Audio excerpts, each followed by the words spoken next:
things that you guys are looking for when you're kind of getting to know someone on that core level? So like we spoke about attraction as well. Like yeah, there's attraction there. There's faith there. Okay, what's next? But do you listen though? I heard that. Wow. Do you actually listen? Elaborate. Like, I think relationships are about compromise.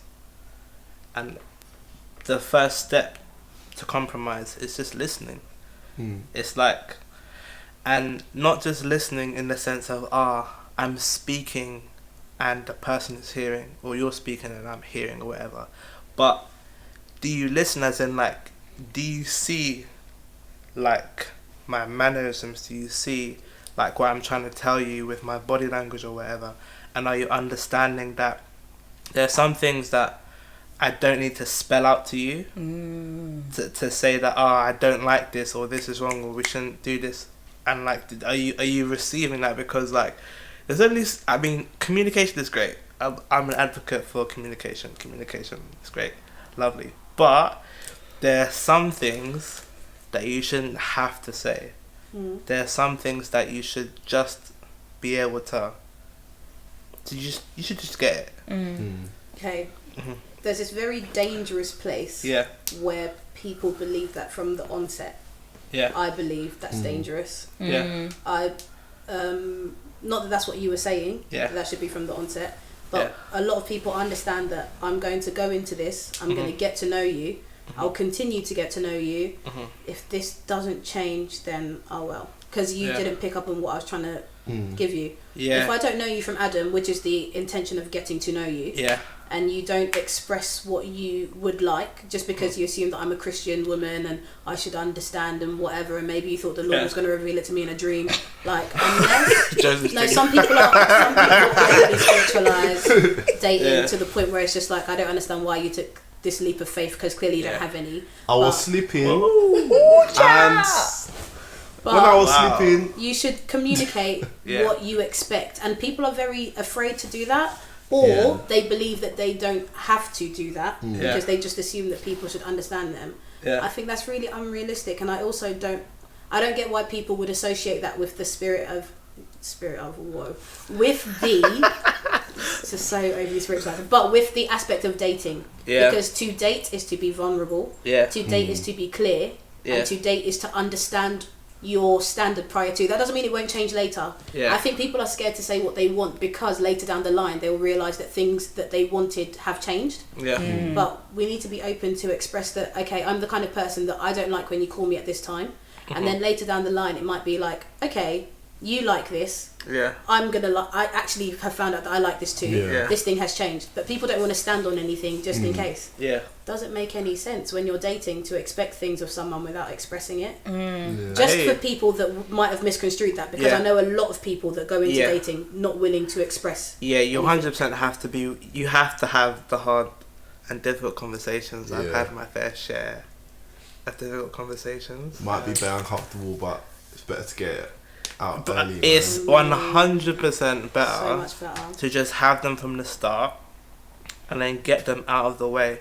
And I think one thing that I would say I've experienced is, once you do that and you're just as open from the start as possible, it just takes you to another level of trust. And it just makes you 10 times more comfortable with the person. And then there's like other like little things, like little issues, like whatever, this or that or whatever. Like your edges, like why aren't they laid, all of this kind of stuff and all this kind of whatever. Hallelujah. Then it's You say honestly, why aren't they or why aren't they? Why aren't they? Because maybe she black. Not every black girl edge lay out like that. Anyway, go on. I'm just saying. So get the toothbrush out, man. So you like edges laid? Just put that there. Huh? You like edges to be laid? I can't lie, if I was young, I like it when they're wavy. Bro. You know what I mean?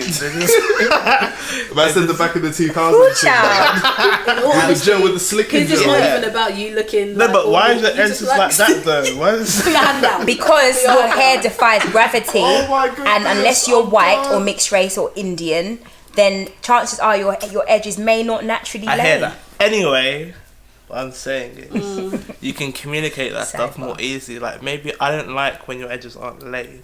Hallelujah. Maybe you should just try to get some gorilla snot or whatever it is you guys use. Oh my use. days, man saying brands as well. Brands, He's educating the people. I'm educating the people. Amen. Yeah, just lay it. But it's like that kind of little thing. It seems trivial, but I think people need to be more honest with themselves. And be honest with the things that bother you. And be honest with the things that you don't like. Because the sooner you can do that, the better and the stronger your relationship would be. So although it sounds like, oh, edges, it's like, no, that could be a real thing for someone. It's like, they're looking at them thinking... I think, I hear what you're saying, and I agree to an extent. But like you said, it's a time thing. Because, for example... I've got alopecia. I ain't got no edges to lay in the first place. First of all, But I remember, like, I was talking to someone very, very early stages, and I think he'd seen pictures of me. Like, he'd seen me bald, and he'd seen pictures of me with like scarves and wigs and different stuff. Yeah. And then he said something like, "I prefer you with scarves," or like, "I prefer when you do this." Yeah. Now, obviously, the comment in and of itself was not offensive to me because you're stating your preference. You're welcome to do that. But I felt like it was way too early in the day for you to be telling me what you prefer about my appearance in particular, because actually, like, we ain't even got that far yet. But, like, disclaimer: time frames. Right? Do you know what I mean? Like, time frames. But again, these are things that you as you grow and as you learn. Like wisdom, do you know what I mean? I wouldn't say to somebody who I like, if I'm interested in someone and you know he's always got ankle swingers, I wouldn't say first like straight away, not the first time anyway, but I would be like ankle swingers and the moccasins coming out like Michael Jackson in do you know what I mean? I would like, because it does irk me, I would say it, but again, you've got like wisdom. Do you know what I mean? When do you say these things and how you say it as well? That's another thing. How you say it is very important. Quick speed round, yeah. We're gonna go from Toby first, yeah. One thing that irks you, like physically, and one thing that irks you personality-wise. Physically, yeah. One thing that irks me physically. Like you just don't like unlaid edges. No, that's not one of my things. Have you dropped it already, fam? No, that was tell the truth. It's not one of my things. It was just a random thing that just popped into my head. No, I can't lie. It was there for a reason. It was in your head for a reason. One thing I don't like is I'm not a fan of constant communication. Okay. For me, that's tough because I like to just be in my own space and not think about other people.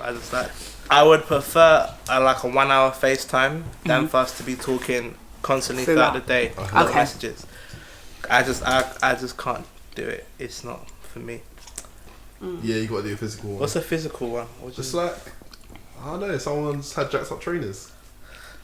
For me, I don't even mind.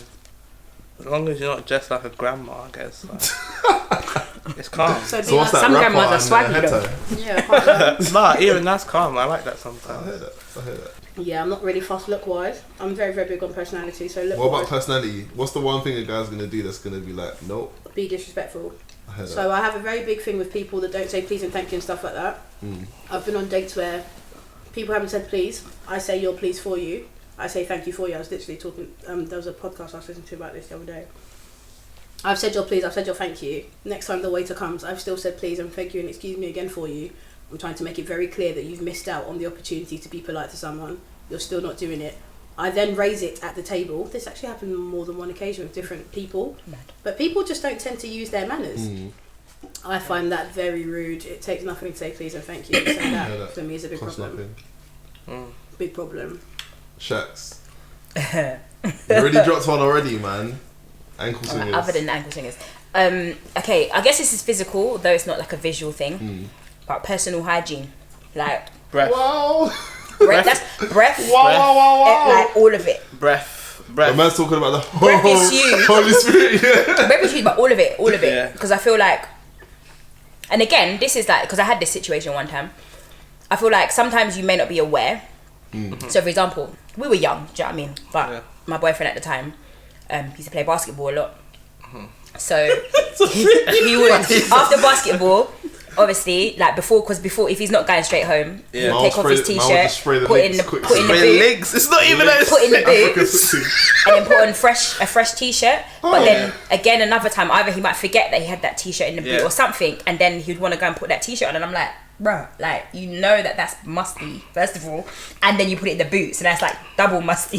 Like, do you know what I mean? That's wild. So I had to just say, okay, and then he's like, oh yeah, cool, calm. And then from then on, he made sure that he laundered the thing properly, so it was cool. Do you know what I mean? Man became personal gang. Like, I look back on times in secondary school and even times in uni when there used to be people who used to just be known for smelling. yeah. And I feel so bad now That you didn't tell them. that I didn't tell them, because for me I guess it sounds a bit, it's self-absorbed really. I care so much about what this person is how they're gonna feel about me, but it's like, this isn't even about me. Yeah. Your breath your breath is damaging people's like energy. But then there were some people, they left 30 minutes later. I could locate them. I could locate them. But then wait, can I just say though, because I hear what you're saying, but were these people, how close were they to you? Because sometimes it's not always your responsibility. If they're bona fide brethren are not telling them, then yeah, you really my friend. Mature enough that if you come and tell me that, all of a sudden you'll hear a rumour about you. When you tell me, I'll say thank you to your face, but then all of a sudden I'll start hearing all kinds of things about you. Toby comes to tell me something and man's breath was but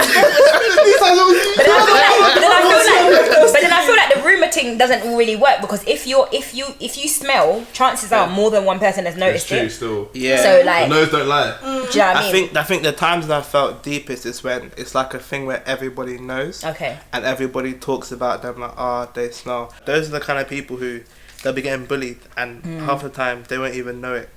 And it's like, really and truly, we should be the people who are like in those situations, like just tell them, like help them through it, and not.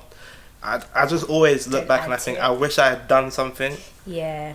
I guess it's hard. It is hard, because I've had that conversation before as well. A group of us had it with someone when we was in secondary school, like, and she was very much in denial at first. She was like, no, I don't know. But it's like, all right, it's up to you, isn't it? Like, it's up to you what you want to believe. And some people, obviously, because they're accustomed to their own smell. Like me personally, I feel like I smell like roses all the time. But no, like I know when I'm like, oh, all right, girl. Like, do you know what I mean? I know. But some people genuinely, they, for whatever reason, they're immune to their own smell. I don't get it. Like, I don't really get it, because my olfactory senses are just on top. Do you know what I mean? I can't lie, yeah. But Tesco's COVID. In fact, why is everything sold out but deodorant and shower gel? What are people doing? Everyone bought antibac instead. Everyone's buying antibac, bro. Wash yourself, fam. Showering antibac. Fam, that's what I'm thinking. But anyway. But yeah, and then the personality thing, similar to you, but not just in like those situations. Just how you treat people. Like, I watch like how you treat people, particularly those who are lower than, if I can say lower. In the social standard. Yeah, in the social, like, I'm very vigilant waitresses, for stuff like waitresses, even like when you're just out and about, and you know, like just that McDonald's cleaner who's trying to clean the floor and you're trying to walk past, and you're there stepping in his. You're there stepping in, and man. So just little things like that. Like I keep my eye out on that, because I'm like, that's you know, everyone is still a person, isn't it? And I very much like people. Like, so for example, when I used to work in schools and that, like I wouldn't always know the cleaner by name, but I'd just be, oh hi, like how are you? Did that build up rapport? Whereas I see other staff members, just they might as well just not be there. Like they just walk, they're just invisible. And for me, I'm like, no, what must that be like to feel invisible or whatever? So yeah, that's kind of my main ones. But before you switch it up, I have an issue. You know how you said you check the lower standing, like how they treat people a bit lower than in society. I actually have a thing for how you treat people that are above you as well. That's true. It's very scary to me, especially because we're in a church setting. There are people that do the most, like for the here. pastors, isn't it? Yeah, like you're doing way too much. Oh yeah. And you're bending, you're prostrating. Pastor. But when it comes to other things, you don't know how to act right. Yeah. So it's not even that you treat people that badly. You might not even be that bad, let's say. But when you have this high regard for these things, but in your life you're not adding up, but you know how to do this, that shows me that there's a link that's missing. And for me personally, because that's something that you are raised with, or that's something that you learn as you grow up, I feel as though I haven't grasped how to teach you that. Also, neither do I feel like it's my place as someone that's dating you to have to place that into your life. So I step out of those situations. That kind of reverence of people above you in a weird way. How would, Toby, so you said, like, in terms of like constant communication, like, how would you handle that conversation? Like, how would you handle a difficult conversation where you're like, okay, well, I get on with this person, me and this girl are cool, but this one thing... I would just say flat out, look, this... What, flat out? It's just like, like, message you about the day, like, I've had an amazing day, like, yeah, I've done this. Yo, how's your day? You're like, chill, like, I don't want to talk to you. Like, what, how are you gonna...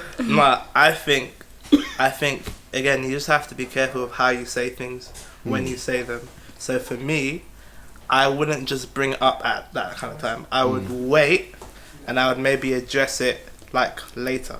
Okay. So like after, like at the end of the day, maybe when we're about to like go our separate ways or whatever, I'd be like, something I wanted to say quickly, etc, etc, etc. Maybe for me, I don't feel like this is working for me. I don't want to do this. I think if we tried this would be better, and it'll be better for me. And it's like, I think you have to be selfish sometimes, because at the end of the day, you're being selfish because you understand, like, if you want longevity, you have to be comfortable in the situation as well. So you have to kind of take care of yourself so that you can essentially steward over your relationship with someone else properly. Understand yourself so you can relate to other people. Do you not think it works conversely though as well? So, okay, that's what you prefer. Yeah. But what if the person really likes talking off and then you're gonna have to find some middle ground, right? That's where you compromise, innit? But I think you have to understand yourself, and then you're like, okay, maybe, like, it's not even saying like, okay, this is how I feel, so this is what we're gonna do. It's more, this is how I feel, it's not really working for me, but okay, maybe you feel that way, so maybe we need to talk and figure out how to get this in the middle, like balance. And that's where it's compromise. That's where, for example, in that situation, I'm gonna have to be a bit more uncomfortable than I would normally be, and maybe extend myself a bit more in communicating, and then the other person maybe pulls back a little bit. So like, that's compromise, isn't it? That's how you both make it work, which is good.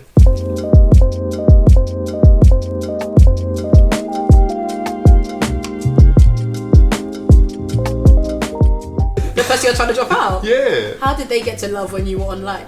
I mean, that was deep. I wasn't even here.